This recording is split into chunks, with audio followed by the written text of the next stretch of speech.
प्यारे सद्गुरुदेव, आपके चरणों में बहुत सारा प्रेम और सादर चरण स्पर्श। प्यारे गुरु माँ, आपको भी बहुत सारा प्रेम और सादर चरण स्पर्श। गुरुदेव, आपके लिए कुछ लाइनें समर्पित करना चाहती हूँ। तुम गगन के चंद्रमा हो, मैं तुम्हारी चांदनी। तुम प्रणय के देवता हो, मैं तुम्हारी रागिनी। तुम उषा की लालिमा हो, भोर का सिंदूर हो, मेरे प्राणों की हो गुंजन, मेरे मन का मयूर हो। तुम हो काया, मैं हूँ छाया, तुम सुधा मैं प्यास हूँ। तुम महासागर की सीमा, मैं किनारे की लहर। तुम महासंगीत के स्वर, मैं अधूरी ताल पर। तुम हो पूजा, मैं पुजारी, तुम क्षमा मैं भूल हूँ। तुम सुधा मैं प्यास हूँ। तुम गगन के चंद्रमा हो, मैं तुम्हारी चांदनी। धन्यवाद गुरुदेव। हे परम ब्रह्म परमात्मा, हे महादेवी, आप दोनों के चरणों में सप्रेम नमन। गुरुदेव, मैं आपकी प्रेमिका बोल रही हूँ। भगवान, मुझे आपको सुने बहुत दिन हो गए गुरुदेव। अगर कोई गलती हो तो क्षमा करें भगवान। हे परमात्मा, हे प्रेमी, हे सखा, फादर जीसस, किसी भी गलती के लिए आपसे हृदय से क्षमा मांगती हूँ भगवान। कृपा करें भगवान। धन्यवाद प्रभु।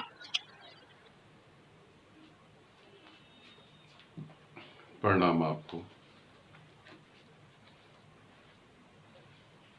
और बहुत बहुत प्रेम आपको, ये सब बोलने के लिए और कहने के लिए।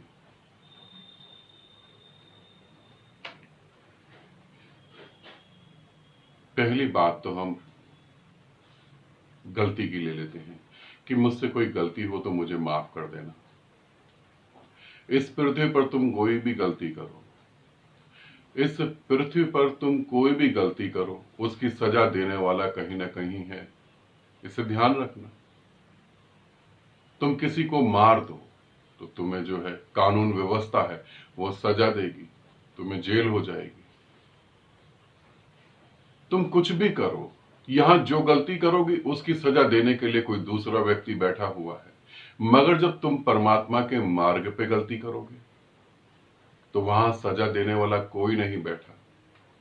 तुम परमात्मा के मार्ग पे गलती करोगे और माफी मांगोगे तो तुम्हें वहां माफ करने वाला कोई भी नहीं है। तुम्हें लगता है तुम माफी मांगोगे और तुम्हें माफ कर दिया जाएगा, ऐसा कोई उपाय नहीं है। क्रिश्चियन धर्म में एक उपाय है कि तुम अपनी माफी मांगो। तुमने जो पाप करा है उसको बोल दो और उससे मुक्त हो जाओ और तुम्हें माफ कर दिया जाएगा। हकीकत में माफ करने वाला कहीं कोई है ही नहीं ना। तुम अपनी गलती की सजा अपनी गलती में तय कर चुके हो। जो तुम गलती कर रहे हो उसकी तुम सजा भुगतोगे, क्योंकि तुमने ही गलती के साथ सजा जोड़ी हुई है। तुम्हें ये दिखाई नहीं देता, तुम्हें ये समझ नहीं आता, तुम्हें लगता है गलती हो गई। जिस वक्त ये सब क्रिया हो रही थी तुम अपने अहंकार में थे, जिस वक्त ये क्रियाएं हो रही थी तुम बेहोश थे, तुम कंफ्यूजन में थे, तुम डरे हुए थे। और तुम्हें पता है जो जितना ज्यादा डर जाता है उसका जीवन उतना ही नरक हो जाता है। तुम कह रहे हो कोई गलती हुई, उसकी सजा तुम भुगत ही रहे हो। परमात्मा से दूर होने का अर्थ क्या है? सजा भुगतना। और कैसी गलती और कैसी सजा? ये क्या कम सजा है? तुम इतने जन्मों से तड़प रहे हो उसे मिलने के लिए। मैं तुम्हारे भ्रम को तोड़ दूं, यहां कोई माफी देने वाला कोई भी नहीं है। तुम्हारी गलती में तुम्हारी सजा छुपी है। तुम परमात्मा के मार्ग पे गलती करते हो, अब 1 महीने लेट हो जाओगे, अब 1 जन्म लेट हो जाओगे। और गलती करते हो, अब और जन्म लेट हो जाओगे। जितनी तुम गलती करोगे उतना तुम्हारा समय खत्म होगा, और जितना तुम्हारा समय खत्म होगा उतना तुम्हें दुख भोगना पड़ेगा।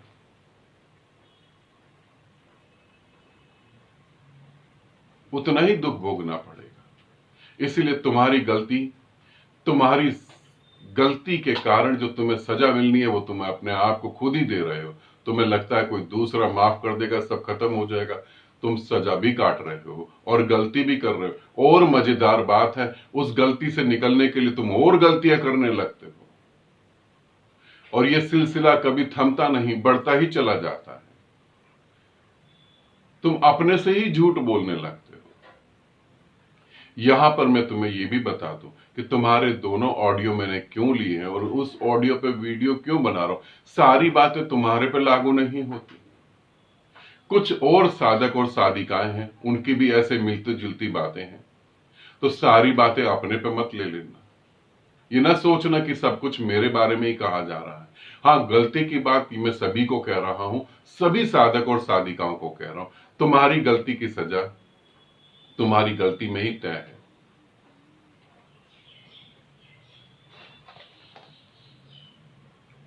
इसे ध्यान रखना, और कोई सजा नहीं देगा तुम्हें।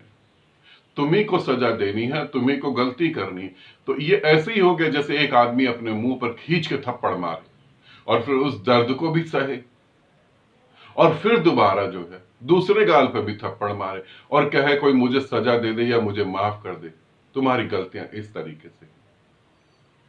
दूसरी बात कि भगवान आपको सुने हुए बहुत समय हो गया, और ऐसी और भी बहुत सारी बातें हैं। तुमने बोला कि भगवान आपको सुने हुए बहुत समय हो गया, और किसी के भाव है कि मैं तुम्हारे साथ जीना चाहती हूं, किसी के भाव है मैं सदा तुम्हारे साथ रहना चाहता हूं, किसी के भाव है कि मैं मोक्ष के बाद भी तुम्हारे साथ ही जुड़े रहना चाहती हूं, किसी के भाव है कि मैं पूरी जिंदगी तुम्हारे साथ रहना चाहती हूं। सभी साधिकाएं और साधक इस बात को अच्छे से समझ लें। ये जो मैं कह रहा हूं ये एकदम सत्य है। तुम मेरे साथ रहना चाहते हो, तुम मेरे साथ जीना चाहते हो, या जो मेरे शरीर से बह रहा है उसके साथ जीना चाहते हो। यदि तुम मेरे साथ जीना चाहते हो तो तुम ऐसे ही जैसे संसार में लोग एक दूसरे के साथ जी रहे, मेरे साथ भी तुम वैसा ही जियोगे। और कैसा जियोगे? तुम्हारी कुछ इच्छाएं, तुम्हारी कुछ वासनाएं जो तुम लेकर आओगे पूरी होंगी, ठीक है, नहीं पूरी होंगी दुखी होगे, परेशान होगे। इसी को जीना कह रहे हो तुम मेरे शरीर को पकड़ रहे हो। मेरा शरीर माध्यम है, मैं शरीर नहीं हूं। तुम कहते हो कि मुझे सुने हुए बहुत समय हो गया, मैंने तुम्हें कुछ बोला नहीं। ओम मेरा स्वर है, और ओम मेरा ऐसा स्वर है तुम कहीं भी हो मुझे सुन सकते हो। इस शरीर के माध्यम से जो मैं बोल रहा हूं, बस तुम्हें इतना ही बोल रहा हूं कि तुम एक बार मेरे पास आओ, एक बार तुम मेरे गले लग जाओ, एक बार तुम मुझे छुओ, और तुम्हें पता लगेगा कुछ और ही जगत की बात है। शरीर तो जीरो है, शरीर तो कुछ परसेंटेज में ही नहीं, मगर तुम्हें बताने के लिए, ताकि तुम्हें उसका एहसास दिला पाओ। एक बार तुम आए, तुमने मुझे छुआ, मेरे गले लगे, उस निराकार को तुम जिए। अब बात आगे बढ़ गई। अब तुम मुझे सुनना चाहते हो तो मेरे ओम को सुनो, मेरे उस नाद को सुनो जो 24 घंटे बज रहा है। तुम मुझे देखना चाहते हो, जैसे तुम्हारी हड्डियों पे, मांस पे खाल जुड़ी है, ऐसे ही नीला आकाश मेरी खाल है। वो नीला आकाश मेरी खाल है, और मेरी आवाज जो है ओंकार है। तुम मुझे जीना चाहते हो, उस नीली खाल के अंदर मैं निराकार हूं। तुम मेरे निराकार को जियो। तुम मुझ में डूबना चाहते हो, तुम मुझ में मिटना चाहते हो, मेरे निराकार में मिटो। मैं निराकार हूं, और वही तुम्हारे भीतर भी हूं, तुम उसे जानो। शरीर को तुम पकड़ के कब तक बैठोगे? और शरीर को पकड़ने के बाद तुम शरीर से वही तो वासनाएं पूरी करने की कोशिश करोगे जो सभी से कर रहे हो। तुम क्या करोगे मेरे शरीर का? हम बचपन में स्कूल जाते थे तो वहां लिखा होता था ए फॉर एप्पल।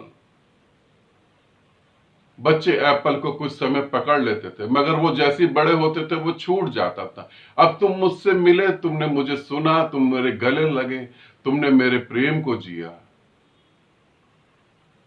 तुम उसमें खो गए। अब भी तुम ए फॉर एप्पल, एप्पल को पकड़ के बैठना चाहते हो।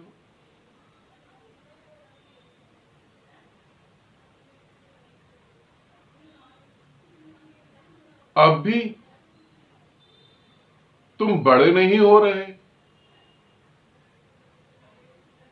फिर तुम कब बड़े होगे? ये तो खो ही जाएगा। किसी ने पूछा मुझसे अभी कि तुम्हारी मृत्यु कब होगी। मैं तुम्हारे साथ जीना चाहती हूं। मृत्यु का पता हो, मृत्यु कब होगी? 10 साल बाद, 20 साल बाद, 30 साल बाद। मैं तुम्हें सत्य सत्य बताऊं, मेरी मृत्यु कब होगी पता नहीं। ये वीडियो भी पूरी कर पाऊंगा या नहीं कर पाऊंगा, यही सत्य है। पता नहीं अगला शब्द बोल पाऊंगा या नहीं बोल पाऊंगा। और तुम इस कसौटी पर तुम मेरे साथ जीवन को जीना चाहते हो। तुम सुरक्षित होना चाहते हो। सुरक्षा जैसा तो कुछ भी नहीं है। तुम अपने मन से बाहर कब निकलोगे? तुम सुरक्षाएं ढूंढते हुए मेरे पास आ रहे हो, तुम्हें कुछ भी नहीं मिलेगा। तुम इस मिट्टी के शरीर को पकड़ के रह जाओगे, आगे नहीं बढ़ पाओगे। तुम सुनो, मुझे सुनो। मैं परम शून्य में नाद की तरह गूंज रहा हूं। मैं नीले आकाश में नीलिमा होकर बह रहा हूं। मैं निराकार होकर सभी कणों में जीवित हूं। मैं मृत्यु में भी जीवित हूं। मैं कुछ करता नहीं, मगर फिर भी सारे कृत्य मेरे द्वारा ही हो रहे हैं। तुम इसे समझो। तुम मुझे पाना चाहते हो। ध्यान से इसे सुनो। तुम मुझे पाना चाहते हो या जो शरीर मृत्यु का है, तुम मृत्यु के शरीर को पाना चाहते हो? तुम किसे पाना चाहते हो?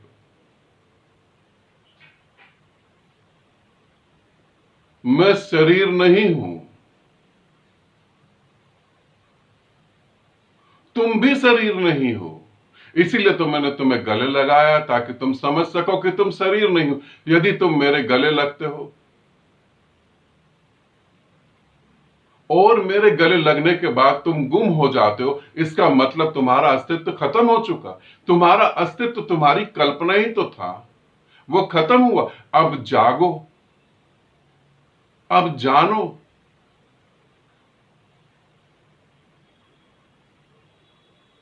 फिर किसी ने पूछा कि तुम मुझे छोड़ तो नहीं दोगे। तुमने मुझे पकड़ा ही कब है? तुम मुझे पकड़ो तो मैं तुम्हें यह बताऊं कि छोड़ूंगा या नहीं छोड़ूंगा। तुम मेरे तक पहुंच ही कहां पा रहे हो? मैं तुम्हें कैसे कह दूं कि मैं तुम्हें नहीं छोड़ूंगा? मैं तुम्हें कैसे कह दूं कि मैं तुम्हें हमेशा साथ रखूंगा? तुम मेरे तक तो आ ही नहीं पा रहे। तुम ऐसे ही मेरे शरीर को लेके बैठ गए हो, जैसे कोई सूरज की फोटो को लेके सर्दियों में बैठ जाए और कहे, हे धूप, तू सदा मेरे साथ रहेगी, तू ठंड तो नहीं लगने देगी। हे सूरज की किरणें, तुम सदा मेरे साथ रहोगी, मुझे ठंड तो नहीं लगने दोगी। सर्दी की रातों में सूरज की फोटो कोई काम नहीं कर पाएगी। मेरा शरीर तुम्हारे दुखों में काम नहीं कर पाएगा। मेरे शरीर से प्राप्त हुई सुरक्षा भी तुम्हें सुरक्षा नहीं देगी, क्योंकि ये तो खुद ही मृत्यु में जा रहा है। और मैं तुम्हें झूठ नहीं बोल सकता। मुझे जीना है तो निराकार में जियो। मुझे सुनना है तो अनहद नाद में सुनो। मुझे देखना है तो नीले आकाश में देखो। और मुझ में डूबना है तो अपने में डूबो। जहां हो वहीं मैं हूं। मेरे बिना कोई जगह नहीं, मेरे बिना कोई ब्रह्मांड नहीं, मेरे बिना कोई अस्तित्व नहीं। मैं तुम्हारे भीतर और बाहर दोनों जगह हूं। जहां हो वहीं ठहरो, जहां हो वहीं रास्ता है, जहां हो वहीं परमात्मा है। वहीं रुक जाओ, उसी में डूब जाओ। और मैं तुम्हें कैसे समझाऊं, और मैं तुम्हें कैसे सत्य को बताने की कोशिश करूं?